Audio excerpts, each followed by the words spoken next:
Your boy was on mute. Nailed it. Is that better? Can y'all hear me? Check, check, check. 1, 2, 1, 2. Can you hear me? Awesome. Well, let me figure this shit out real quick. My sound is down. That's always nice. Give me a second here. hmm Give me a second. I got it. Is that better? All right. Well, shit. Looks like we're back.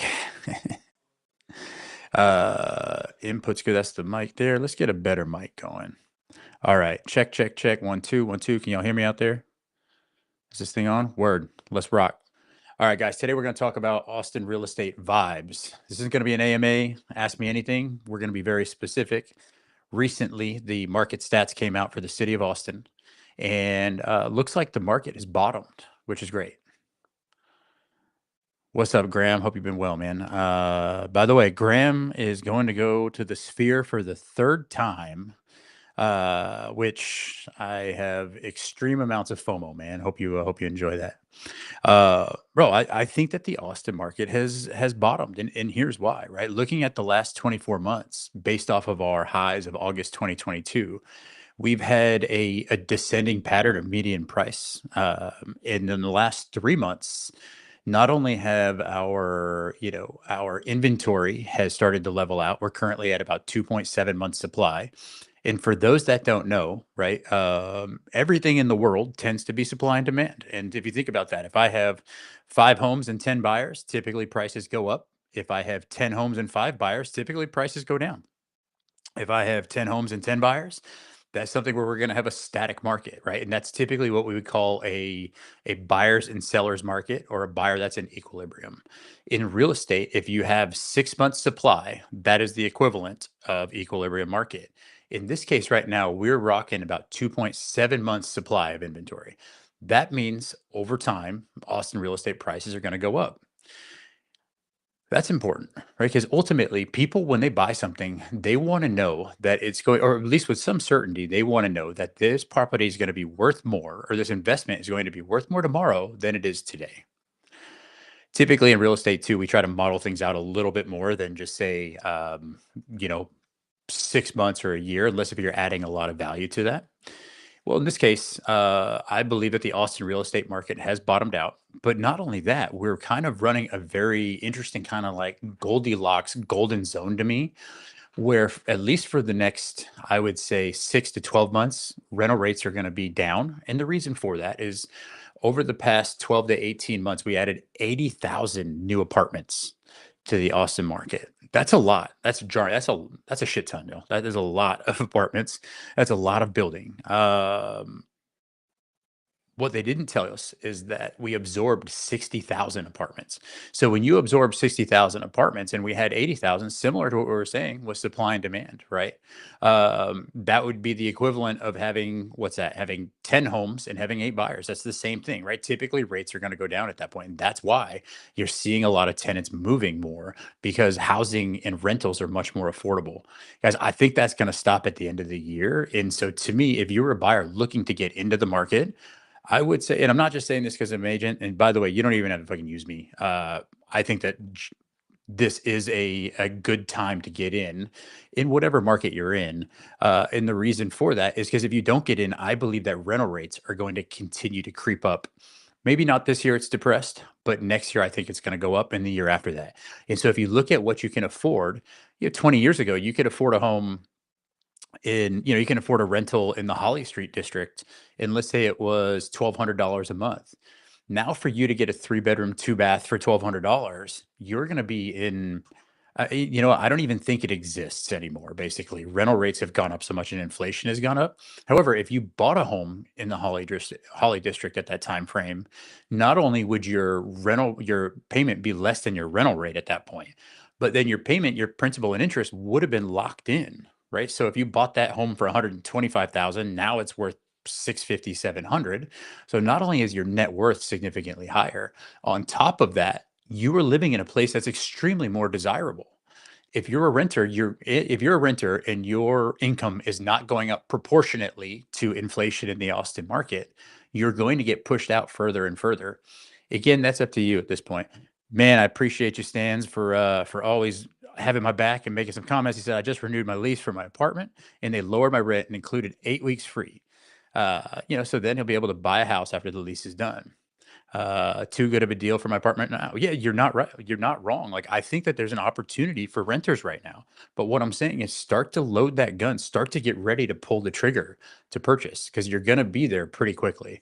I don't think next year that's going to be the deal with your apartment, right? As basically what they're saying is the apartment saying is, I don't want you to leave because we know if you leave, I'm going to have to pay somebody to rent it. It's going to be vacant.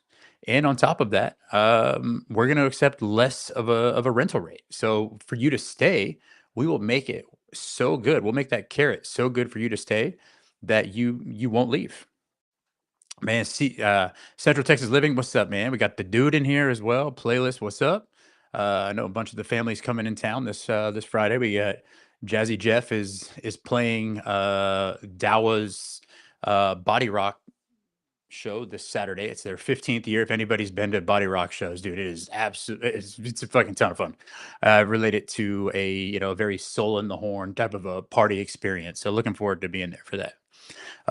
Yeah, guys, what I was talking about on the real estate side of things is that as as as rental rates as of right now are extremely attractive to renters, that's not always going to be the case. And that wasn't always the case. If you think about 3 years ago, rental rates, um, they were going up, right? And not only that, they were hoping that you'd move out because they were assuming they were going to get more the following time frame, right? I says I've never had negotiating power with an apartment until now. So it's milk that and then buy a house after my lease. Your timing is right, bro. I absolutely 100% agree with you as far as that goes. I think that if you just signed a 12-month lease, now's the time to start to get everything ready as far as making sure that your credit's right, making sure that you've got a lender in place.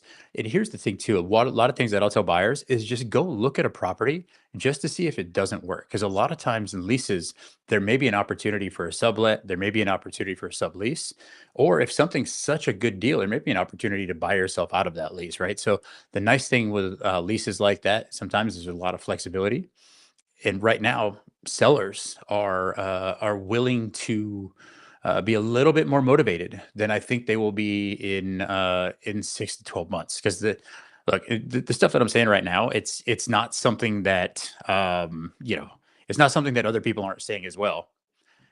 It's just a matter of it's just a matter of people actually taking advantage of the situation and being willing to make that move.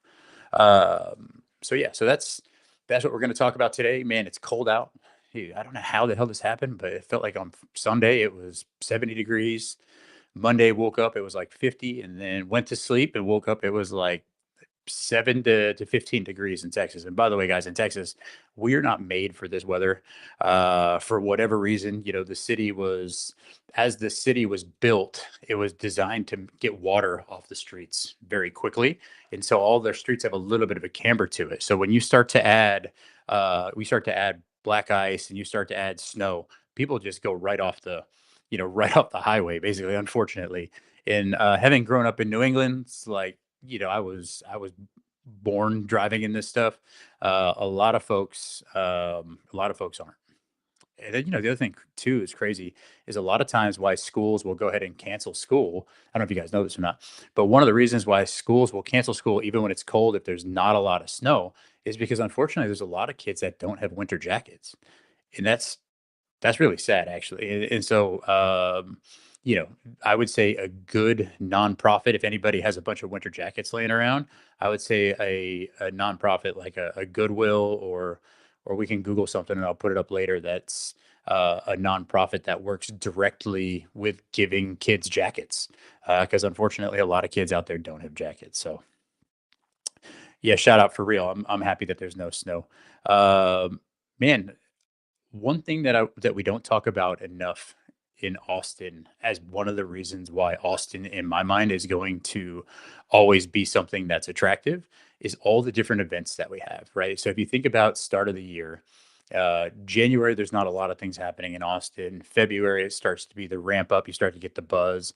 Wednesday, or sorry, not Wednesday, March, you have South by Southwest, which is a essentially like a 10-day tech, film, comedy, music festival that really puts on for Austin, and it happens to be in one of the best weather months in Austin, which is March, right? And I think the amount of people in the spotlight that South by has put in Austin for a long time has been something that's brought a lot of creatives here.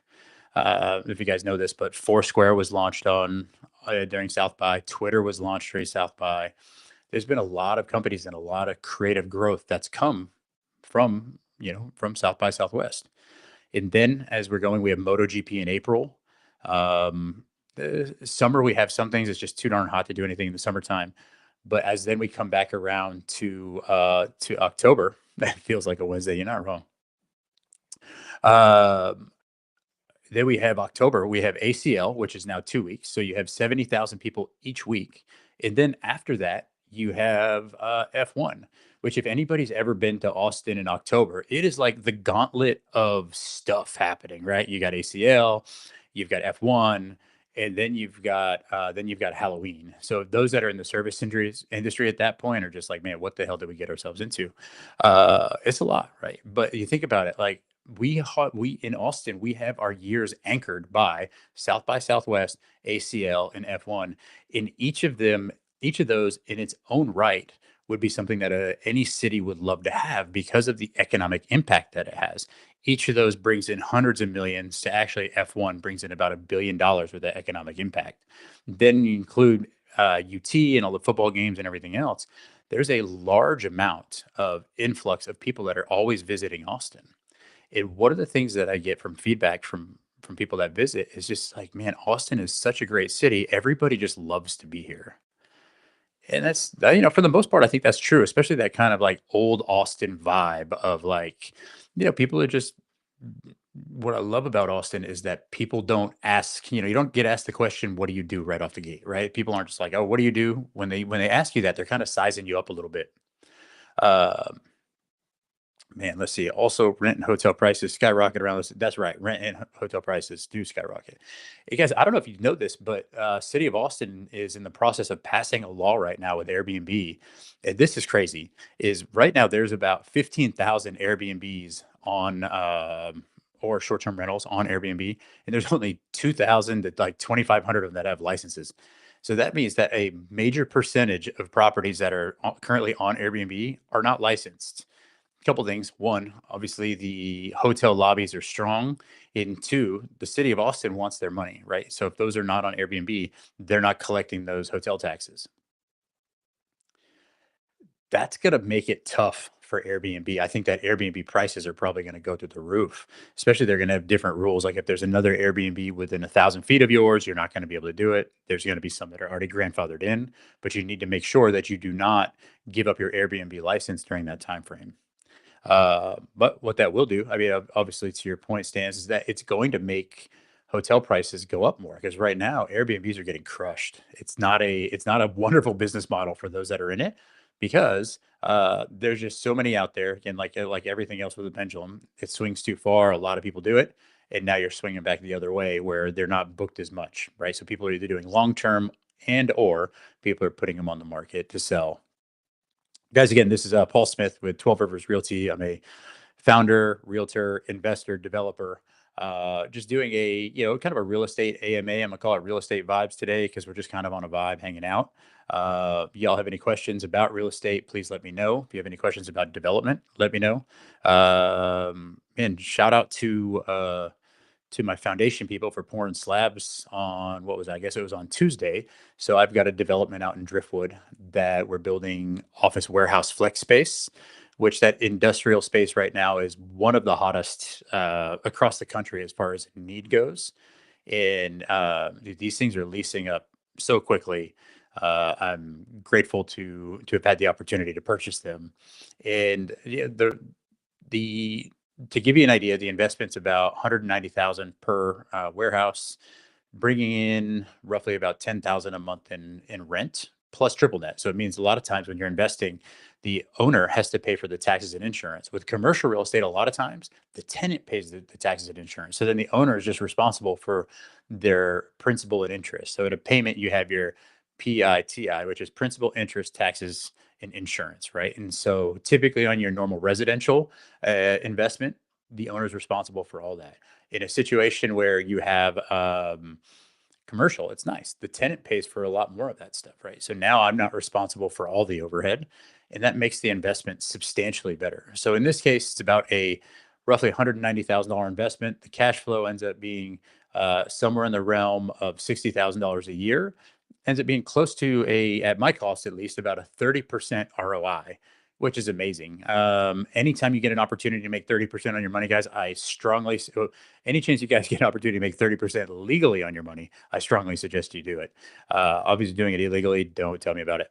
But yeah, no, I mean, and then on top of that, the nice thing is the equity that you're building as well, right? So you're building it, you're into it for about 925,000, and on an exit side right now is about 1314 in about 5 or 6 months. So your $200,000 investment, if you were to lease it up and then just sell it, ends up being about a $500,000 profit when it's all said and done. So 200 turns into five, which is about a 250% rate of return in 5 or 6 months. That's a dope rate of return at the end of the day. Guys, again, this is Paul Smith with 12 Rivers Realty, founder. I'm a developer, do a lot of investment real estate, own a sushi restaurant, invest in a bunch of bars. What's up, man? How's it going, dude? Thanks for jumping in. Appreciate that, guy. Guy Perry with Horizon Bank. Anybody needs some banking needs? Hit your man up. Um, yeah. That's just one thought would be on the investment side. Let's see. I got a question coming in right now.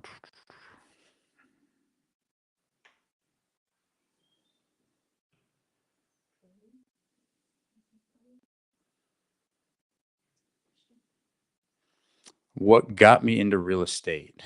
Man, that's a funny question. Not even a funny question. That's an interesting question. Answer is I really don't know. It was one of those things where for me, I grew up in New England, in New Hampshire, and at the age of 12, I would wake up every Saturday and go caddy at a local private golf course.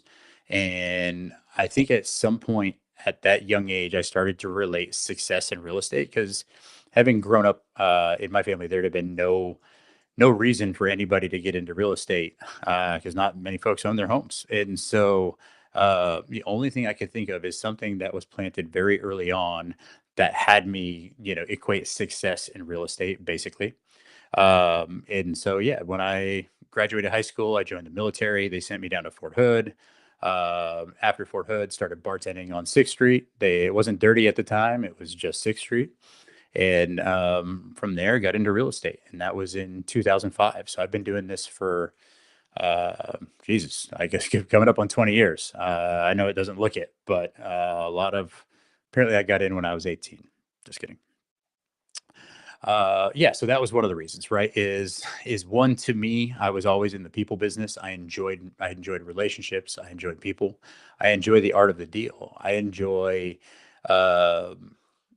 for me personally, I'm one of those types of people when I go out in the world, like when I meet new people, it charges my batteries. It doesn't, it doesn't, um, it's not something that goes and depletes them in some way, shape, or form. Guys, again, this is Paul Smith with 12 Rivers doing an AMA. We're talking about real estate vibes today. Man, I want to know, what are y'all's thoughts on Doge, Department of Government Efficiency? Uh, Man, if I'd be interesting to see if they do, and I'm trying to get political, but if they somehow do like $5,000 checks or whatever the hell they're talking about doing, I'm pretty sure I'm not going to get one. I hope that works for y'all. I feel like that's probably going to be good. I bet you watch if Doge ends up spending out $5,000 checks, I'm going to buy the Doge coin in a heartbeat because a lot of dumbasses are going to put that in that coin, and I'm going to front run the hell out of y'all. For sure. Yeah, no doubt. I think there'll be an opportunity there. Um, Man, what are y'all's opportunity? What are y'all's thoughts about the Austin market? Kind of those that are out there right now. I'd love to know kind of what you're thinking, right? I've got a bunch of people that are either sending me DMs or not and whatnot. And so hold on one second. All right, here we go. Got somebody says buy and hold versus fix and flip. Do I have a preference? Uh Man, yeah, I'm a fan of the deal, right? So to me, yeah, you're absolutely right. It'll cause inflation for sure. It's gonna be. I feel like it's gonna be a kick the can down the road situation. And by the way, if that happens, as inflation continues to go up, I think that's going to be an issue. Issue long term. It might not be an issue short term because we're just going to go try to look the other way. But having said that, long term, let's call it maybe after this term, so to speak, somebody's going to get stuck holding the bag. And so my goal at that point would be to make as much money I can over the next, say, 3.5 years, and really start to kind of de-risk and put myself into assets that are going to be higher cash flow assets, and really try to get into either try to get into cash or something that's a little bit more liquid, so that way there, if a market does have some sort of a correction, I'm going to be here to mop it up. At the end of the day, we can only control what we can control, but at the same time, it's our job to read the tea leaves to know what's coming down the pipe, right? So somebody asked me a question: buy and hold versus fix and flip. Do you have a preference? To me, there's no preference. Long term, I love buy and hold, assuming that there's cash flow associated with it, right? When you're investing, I have kind of three different types of properties. I have a high cash flow, high appreciation type of an asset. I have a low cash flow, high appreciation type of an asset, or I have a high cash flow, low appreciation type of an asset, right? Those are the three type of asset classes that I break my investments down into. And then obviously you've got asset classes that are commercial real estate, residential, land development, all that stuff too. But when I'm just thinking about it in the way of investing, I'm always looking at it as where does it fit kind of within that cycle. And then there's the fourth asset class, in my opinion, which are flips. And so typically flips are much more active, right? When you're doing a flip, it's an active investment. When you're doing a buy and hold, or even a buy, fix up, rent out, cash out, refi, and then hold. To me, that's a lot more passive. That investment is going to take less of your time. Whereas if you're going to do a fix and flip, depending on what kind of a team you have in place, that actually might take a little bit more of your time. One that I do really like is a buy, tear down, build, and sell. That's one where I found that you can add a lot of value. Yes, it takes a little bit longer than a flip, right? A fix and flip, you may not make as much as if you were to go ahead and tear it down and develop. However, it's something that it takes place in, let's call it 1 to 6 months of an exit, maybe a little bit longer. But on the buy side, when you're buy and build side, you buy it, you have to get permits. Then you go through the process of building it, and then you exit. Typically, that process is a 12 to 14 month process. But also, there's typically a little bit more meat on the bone at that point because you're actually improving it. Ray, what's up, man? Thanks for jumping in, dude. Appreciate you. Shout out to the crypto takeover, by the way. See y'all in here. So to me, that's the difference between a buy and sell and a fix and flip. I think it's important to be able to have the ability to execute both. However, everything is really dependent on the type of deals that's available. And I will say this: one thing that I've seen happen to investors is when they get over their skis a little bit, right? When they start to get into investments that they're not comfortable doing, that's when they can find themselves in a situation where they're maybe not able to get out of it, or if it's outside of their kind of their professional ability, then definitely bring in the right people to work on something like that, right? Because what you don't want to do is have somebody call you up and say, hey, this is a good deal, and then you buy it and you're like, shit, I'm now upside down, I got to pay to get out of it. Or worse, I'm just going to give this to the bank at that point. Because that's happened a lot to a lot of people that I know that have bought with either people that didn't know what they were doing when it comes to investment real estate, or people that thought they knew what they were doing when it comes to investment real estate. And I think it's important to work with somebody just in general that knows what the fuck they're talking about. But man, that was a great question there. Somebody just said, "Won't that cause inflated prices if they send out $5,000 checks?"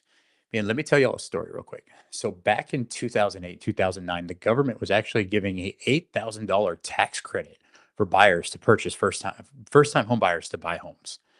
And at the time, there wasn't a lot of homes that were selling at that point. And so that caused a spike, right? It caused demand to spike up. And what that did is in that year, it pulled a bunch of buyers forward that would have bought throughout the other part of the year. And then after that, that $8,000 that people got, the buyers were sapped out of the market because of that. And what that ended up doing is folks that waited ended up getting a significantly better deal than $8,000 because there weren't as many buyers. If you don't have enough demand to meet the supply, you're going to find a good deal. And that was the case then, right? So if there's a carte blanche, here's $5,000 check for everybody, um, all that's going to do is just, well, people are going to spend it. That's probably going to be good. But just think about what it's going to go into. And is there going to be an opportunity for you to make money based off of that? I don't know. I know where I'd probably put funds if that happened to me. I would definitely put it in Bitcoin because people are just going to deposit it at that point in that. Again, guys, this is my name is Paul Smith with 12 Rivers Realty. I'm doing a what's called an AMA and Ask Me Anything. Kind of taking a little bit further forward, talking about real estate vibes today, and just the market, the Austin market in general, and kind of the different things that we have going on. I don't know if you guys saw this, but the WNBA currently just put in to move to Austin. Taking that a step further, a business partner of mine does site selection for companies, and they were actually doing site selection for the WNBA, and so they're looking at putting it over off of 183 in Loyola, which historically has not been a great part of town. However, in this case, if that's going to happen there, let's say in the next 4 years, I think that's a wonderful opportunity for anybody that's looking to purchase in that area. It's already starting to gentrify, right? We're at 183. Now we're pushing east of 183. And so you've got some decent neighborhoods over there that you could still get some fairly favorable pricing. I do think that they'll be looking at a 6 to 7,000 person auditorium, and they want to do it on their own. This isn't a situation where they want to piggyback with anything from UT. So this would be a new venue, and it would certainly fill a void right now that we have. Shout out to the Real Housewives of Austin. Talk about one of the most creative social media platforms that I've seen in a long time. Thinking about the WNBA and thinking about them moving to Austin. Um, what they're talking about again is over off of 183 in Loyola. There's a 1,500-acre site that they're talking about going. And what that would do for that area is that would give a viable medium market to large market concert venue as well. So think about that 7 to 9,000 person auditorium. Think like the HEB Center in Cedar Park, right? I just went and saw Mike Epps this weekend. He was a comedian that was up there, drove 25 minutes, 30 minutes north. That's a long time for that. Having said that, to be able to do that now and have that be 10 minutes to downtown Austin, that's going to be a huge asset to Austin. And right now, if you are your Live Nations and AEGs of the world and the folks that I've spoke to within that world, what we're missing is that kind of mid-tier venue, right? Because like going on the large side, we have Moody Center. Obviously, the largest is going to be the UT Stadium. Then we have F1, so we have Coda, you have Germania, which is about 20,000 people. And then from there, it starts to pare down to Moody Center, which is about 15,000. And then from there, it pares down even more, where you have the HEB Center at that 5 or 6. Stepping down a little bit more, you've got Moody Amphitheater, then you've got ACL Live, and then it drops off drastically from there, right? So we don't have a market that is, that can fit that level of talent.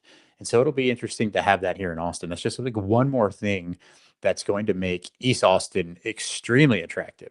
I don't know if you guys have done any research on the Bolm Road redevelopment. So Bolm Road in 183, there's some dope stuff happening there. There's a company by the name of Kairoy.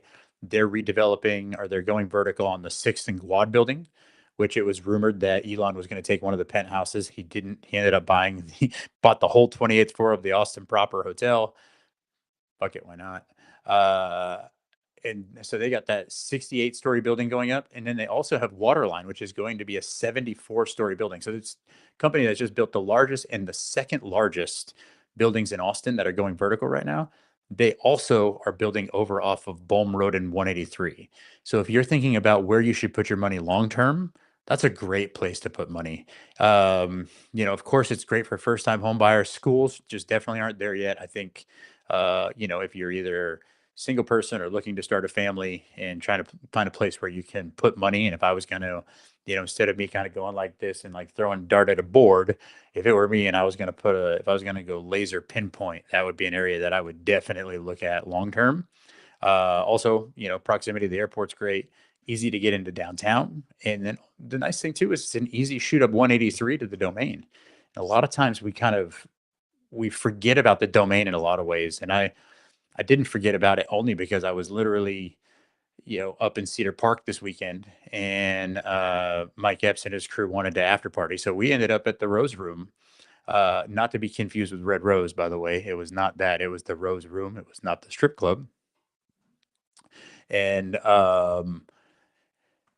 it was a vibe, a different vibe, but it was a vibe. And while I was there, we're kind of sitting out on the patio, smoking hookah, looking around at all these buildings going up. You start to forget just the amount of jobs that the Domain and the North Burnett Gateway is creating. It's phenomenal. It's the second most dense area for jobs in Austin. And so if you're looking to, what it does is it extends Austin north. It's going to be Austin's uptown whenever it's finished, but it makes it viable to live in Liberty Hill, Georgetown, Cedar Park, and Leander to be close to a bunch of jobs. And so all those things are going to make those areas appreciate. One of my thoughts in real estate is I like to buy where they can't make more of it, right? So if you're, I mean, concourse always, man. Shout out to Kelly and Andrew. If y'all haven't been to Seismic, it's a vibe. It's a different vibe though, right? It's not your. I don't think you're going to see Billy Joel at concourse anytime soon. However, you might see Joel Billy, who's a new. I can't even fuck around with that one. Yeah, you might see like a Han Solo or something like that, who's a little bit more of an electronic vibe. But either way, shout out to the concourse, dude. It's dope.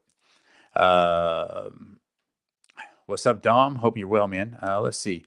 Is there a typical formula to calculate what closing costs would be for a $500,000 home? Just trying to consider down payment plus closing costs. How much would it be in total? All right. So a lot of that's going to be based on your situation, and that's going to be predicated on one, your conversation with a lender, but two, it's going to go down to your debt to income ratio and your current liquidity situation, right? If it's, you don't need 20% to buy, that's absolutely the truth. However, if you have 20% and you want to put it into a home, I wouldn't be mad at that either, right? Because you're basically foregoing mortgage insurance. You're going to get a little bit better of a rate. But at the same time, for every 1,000 that you spend on that down payment, you're only saving about $6 a month in mortgage, right? So to me, if you look at that and you're to divide that up, how long would it take me to make that money back on a monthly basis? It's significant, right? So I would prefer to keep that money in my bank account and then go ahead and reinvest it. That's a lot of what I'd be looking at doing. Shout out, man. Thanks for telling me I look amazing. Deuce. Yeah, no, I think the other thing too on closing costs is it's going to depend on the market. Right now, you can get a seller to pay your closing costs. In 2021 and 2020, 2021, 20, beginning part of 2022, buyers are paying the seller's closing costs, right? So the market ultimately is going to dictate what you need to bring. However, that's not why you answered. I asked that question. I would say for closing costs, I would suggest that you bring roughly about 2%. So in theory, you could purchase a home depending on where it is as little as zero down and roll in your closing costs if you've got a VA loan or if you have a USDA style loan. You could do an FHA loan, which would be 3.5% down, and then you can actually ask the seller to pay up to 6% closing costs. So all your closing costs plus your earnest money would be refunded back to you. Or taking it further, if you go conventional, you have 5% down, you have 10% down, you have 15, 20, 25. Sky's the limit as far as much you want to down. Just know this, typically the more you put down, the better rate it's going to be. And so that is something that you can ultimately decide with your lender to see if that's something that makes the most sense for you. Dude, another great question, by the way, man. Appreciate you, dude. Killing it out there. Guys, again, this is Paul Smith with 12 Rivers, just talking real estate. Yeah, this is just a real estate vibe. Y'all, normally I do AMAs. Today we're just going to rap about real estate and just different things that I'm seeing come up in the market. We got K Dog in the house. What's up, Kalish? Thanks for tuning in as always, man. I appreciate you. Man, we got what do we got going on in the Austin market, man? Um, I don't know. Do you guys know about? Have you guys heard about DB90? Basically, the city of Austin had its hand slapped by the state. Which, by the way, the state loves just telling the city to sit down and shut the fuck up, and they do really good at it too. But in this case, what the city of Austin was doing was basically was saying, look, if you want to develop this piece of property, you have to make 10% of it, 20% of it, 30% of it fit within what's called a smart housing box. And so ultimately, you'd have to make it where 20% of your development has to be sold to be able to be sold to people that make 70% of the median income in Austin, right? So if let's say that median income, this is easy math, this is not the number, but just for easy math here, if that median income is 100,000, you could sell this project or these some of these lots to people making 70,000 a year. Well, that's just a quid without the pro quo type of a development with the city of Austin, right? They're saying, yeah, we'll approve you for this. However, we're not going to give you anything back. And so the state was like, nah, can't do that. So basically, what they did is they came through and they're like, look, if you're going to make people do this, then you need to make it where people can go up higher and make it more dense. So one thing about the city of Austin, Matthew Rich, what's up, man? Justin Gonzalez, thanks for tuning in. If you think about it with the city of Austin, one thing that the city of Austin loves to do is tell people what they can do with their property. You know, there's a say that I've heard: the more liberal the city, the more conservative they are with their property rights. And so there's a lot of what's called NIMBYism, which is not in my backyard. There's a lot of red tape. Did you know that Austin housing market is about 8% higher a year than Dallas and Houston, just because it's damn near impossible to get a development deal going here? It takes 18 to 24 months and about $1 million to get anything of substance in the development world. Um, that's just one, very expensive. Guess what? That just gets passed along to the end user, by the way, right? So, what the state says is they come to the city and they're like, "Look, you can't do that. If you want to do that, you have to give something else, right?" And so, what the city did is they said, "Look, okay, if you want to develop either affordable housing, right? So then you can do some sort of a condo project or multifamily. We'll give you what's called a DB90 designation, which the majority of Austin in the different areas, which are called like transit oriented districts or vertical mixed use districts, they can go up 60 feet. Well, if you get the DB90 designation, now you can go up 90 feet, right? And not only can you go up 90 feet, the way that the city of Austin had did it previously, if your lot is like this, right, you'd have to stair step it and go up like this because they had compatibility setbacks for the residential areas that you're abutting up to. Now with DB90, you can go straight up from there, right? So now, as a builder, I have more buildable square footage, which means that my land is worth significantly more. But now it's also easier for me as a builder to make homes more affordable.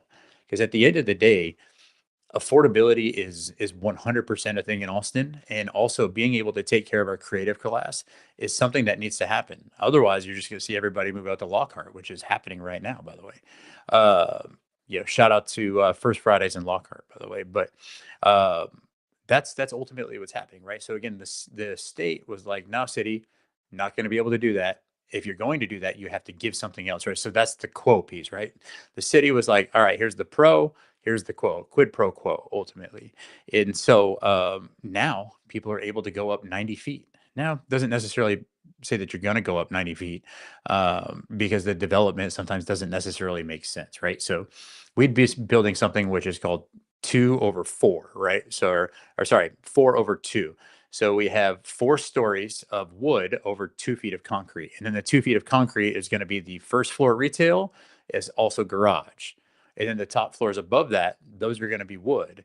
And that's a lot of the development that you're seeing in Austin. Think about when you're driving around South Lamar, you're driving around North Burnett, South Congress, any area, shit, even now, Airport Boulevard, all these different areas that have the type of zoning. That type of zoning is what you want to look for when it comes to development, when you're looking at piecing together and assembling a property. So that way there you can go vertical at some point. Guys, again, this is Paul Smith with 12 Rivers.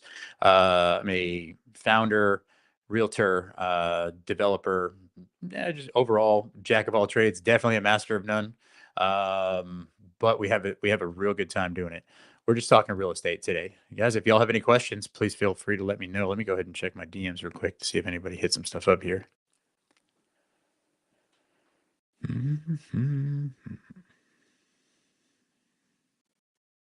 Man, what did anybody think about Kendrick Lamar and his Super Bowl halftime performance? I thought that was pretty crazy.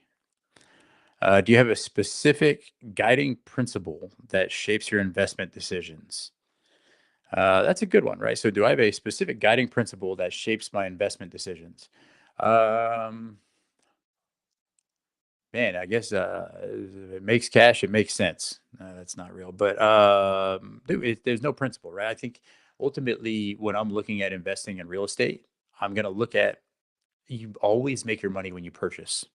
So let me think about if I'm going to if when I buy the land is really where my money is going to be made. If I overpay for the land, the deal's over. If I get the land at the right price, that's an opportunity for me, basically. And so what I'll do is I'll look at a property and I'll assess what its highest and best use is, right? What is the most that I could sell this property for based on doing this amount of whatever it is to it. So then it's like I have an exit price, I have exit closing costs. So then I have my kind of my gross profit to myself. And then I've got my cost, right? I've got the cost of land, I've got the cost of development, I've got holding costs. I'm going to subtract all those things. At that point, I'm going to figure out how much profit I have. Then I'm going to look at how much I'm going to put of my own money or somebody else's money into this deal, and what are we going to be looking at for what's our profit going to be at that point? Um, so yeah, I mean that's typically in my mind, that's my investment strategy. A lot of times is it doesn't necessarily matter where the deal is. It's just what type of an investment is it, and do I have the ability to assess that investment in a way that it's going to be a good deal or not. Ultimately, I like to double up. In other words, if I put 100 into it, I like to make 200 within 12 months. If I'm flipping along those lines, if I'm developing, I want to at least make 100% of my money in that time frame. That's if it's not an inactive or a passive investment. If it's a passive investment where I'm buying something and it's going to be a longer term hold, I would love to see at least 20% annually on my cash, right? So I'm looking for deals that is a 20% cash on cash return. Also, I'm looking for deals where I can buy it, develop it in some way, fix it up in some way, and then do a cash out refi and pull all my money out. I love owning real estate with no money into it. Because ultimately, that's the best investment, right? If you're cash flowing with no money in it, then your return on your investment is literally infinite at that point. So we've got another question here. What's the most unconventional real estate deal you've ever done? How'd it turn out? Hmm.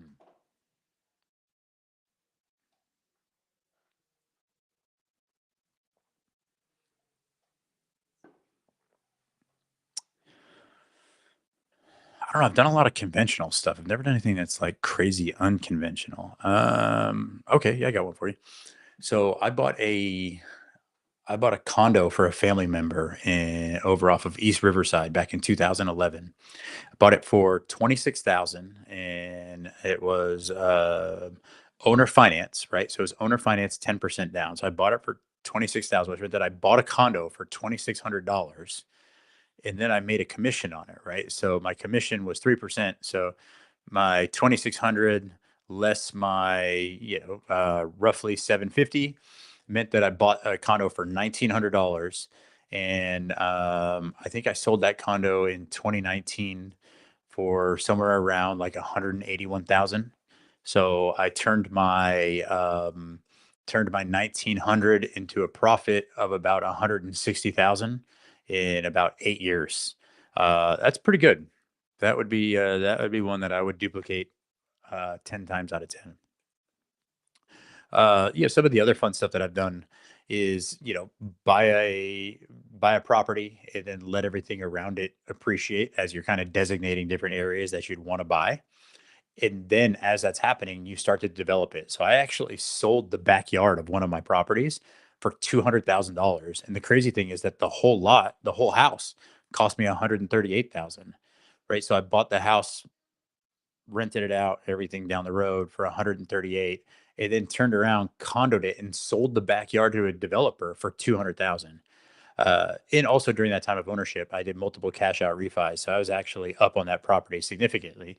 Crazy thing is, last Friday, I just closed on that property, the last part of it, and sold it for basically like a $93,000 profit, right? So that was that 93 plus the additional of taking the money and selling it the backyard, which that was another 200,000 with multiple cash out refis. So that $138,000 investment with 28%, sorry, $138,000 property with only 20% down means that I was, roughly into it for less. I was into it for less than 40,000 and turned that 40 into several hundred at that point. So that was a fun one.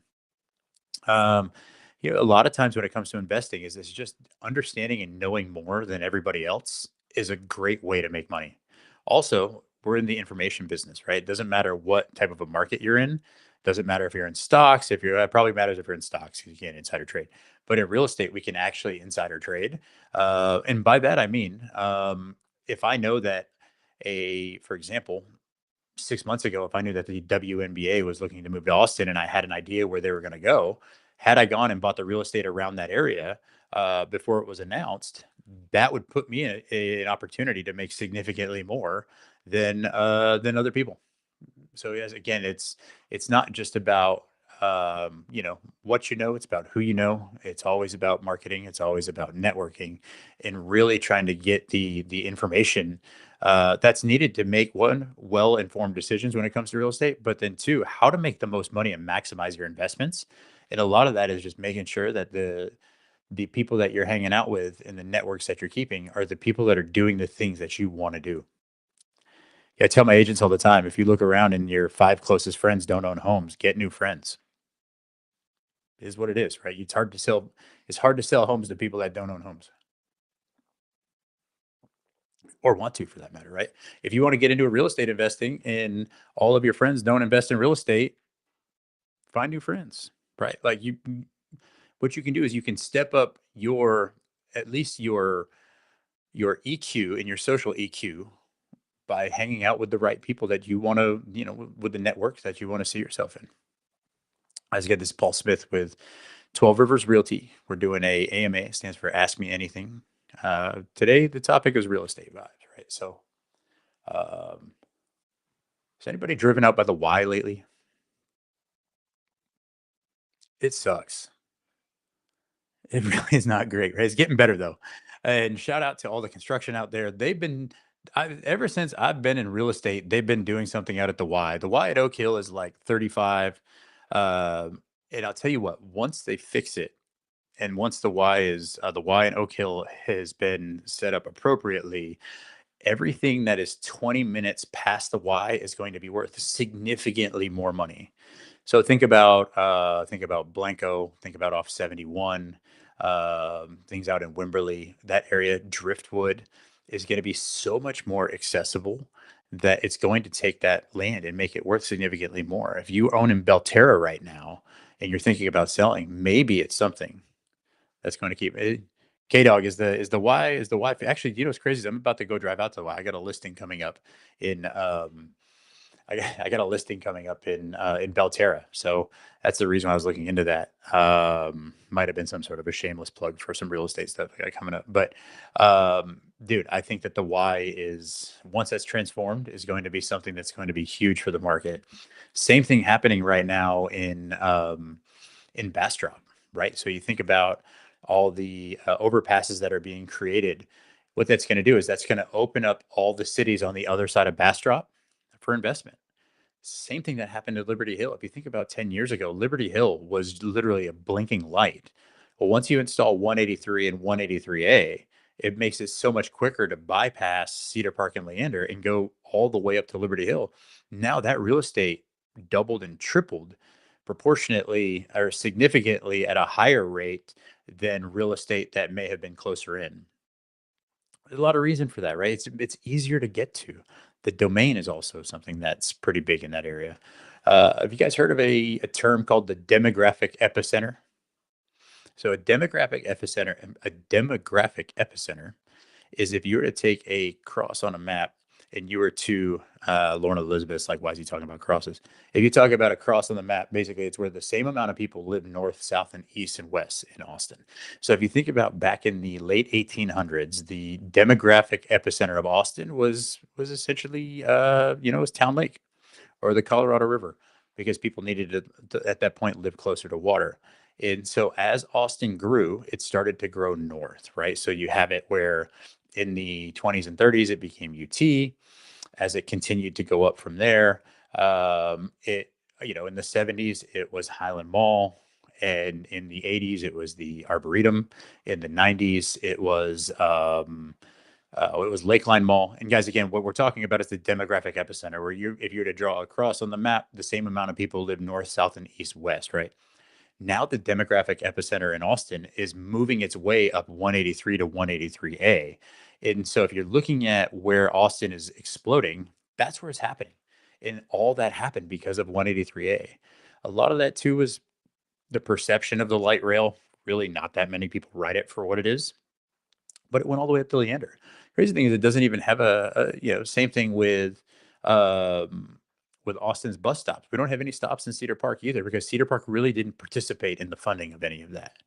But when you start to look at growth and you start to look at highways and expansions, if you're thinking long term holds, not short term, buy something that's going to be on the other side, the next exit past that expansion.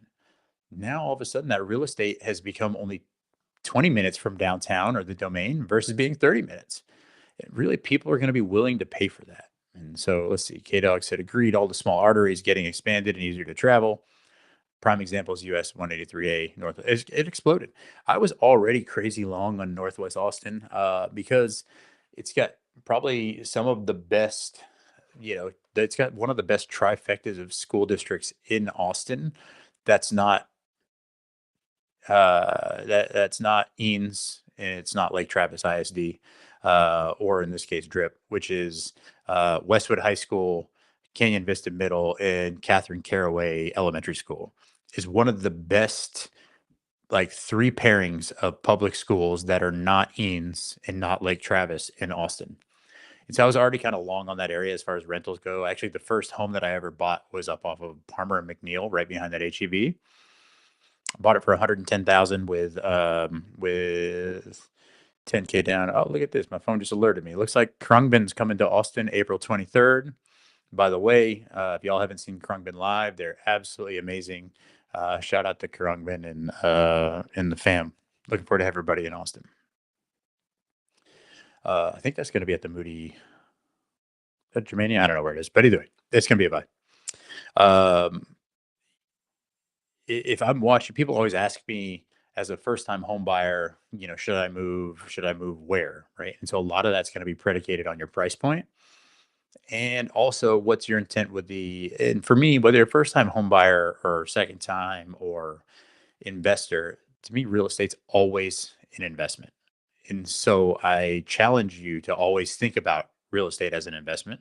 Because at some point you might buy something and then instead of selling it, you're going to go ahead and lease it out.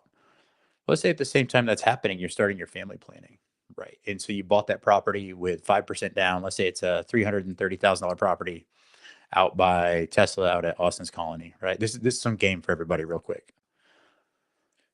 Like Jay-Z said, man, I'm trying to put you on game. It only costs $9.99.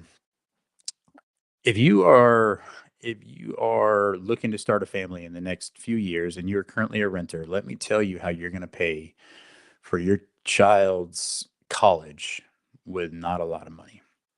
So if you're looking to buy and you're like, look, I'm currently renting right now. I'm a single person, potentially with a plan, right? And so I'm going to buy in an area that may not be the area that I want to be in right now, but I know it's going to be a good investment property. And that's where you kind of have to put your ego a little aside, is to be like, look, this is about me when I am 30, 40, 50, 60, not about me when I am 25 to 30, right? Or 30 to 35. It doesn't matter where you just got to start at the end of the day, right? And so if you're looking at starting your family planning process and you buy a home in Austin's Colony today, that home will cost you, let's call it 300,000. and let's say you buy it with 5% down, that's $15,000 investment. It would also lease out for right about what your mortgage would be today's prices, right? And so let's say you move there and in the next 2 years, you're going through the world and you meet that special someone, blah, blah, blah. You guys move in together. Now all of a sudden your rental expenses, everything's cut in half at that point. You start the family planning process, you get married, and now y'all start to look at another home, right? Well, you've got a home that you just bought with significant equity that you are then going to turn into a rental. Well, at that point, you've got a rental, and I don't know, let's call it 3 years into it. You're probably sitting on an 85% LTV at that point, right? Austin's market appreciates 5.7% a year, year over year, going back to the mid 70s. Historically, Austin real estate doubles every 10 years. So that's a little nugget for you guys there, right? So this is the game for you. Buyout in Austin's Colony. You're a owner. If it's just yourself, you can then go ahead and rent those rooms, and you can live significantly cheaper if you're renting out rooms. Again, this might be the roommate phase of your life, and that's okay, because the roommate phase, if done right, is a incredible wealth building phase of your life, especially if everybody has the same intent. Right. So now you're building that wealth. You find that special person, whatever it is. Maybe they're not special. Who the fuck knows? But at the end of the day, you get married. You're looking at the family planning aspect of it. Now you're going to look to go buy another home. The property that you're in now that you bought in your mid 20s as a rental, now that you've got somebody else paying your mortgage. Okay. Let's say you have a child, you move to the school district, whatever it is. Um, let's call it 20 years later, that $300,000 real estate property that you put down for 15,000, if Austin real estate doubles every 10 years, if you bought it this year, 10 years from now, it's going to be 600. Another 10 years, it's going to be 1.2. That's about the time that you're going to be looking to pay for college. And that $15,000 investment with a little bit of intent just paid for college for your first child. I don't know what to tell you. College isn't hard to pay for if you're smart. Just do it right. Did you buy a house first or an investment property, and why? That's a great question. The first house I bought was a property that I bought for myself that turned into an investment property. The reason for that is I needed a place to live, and at the time, rental rates were significantly lower compared to the price of a home, right? So, well, I'll take that back.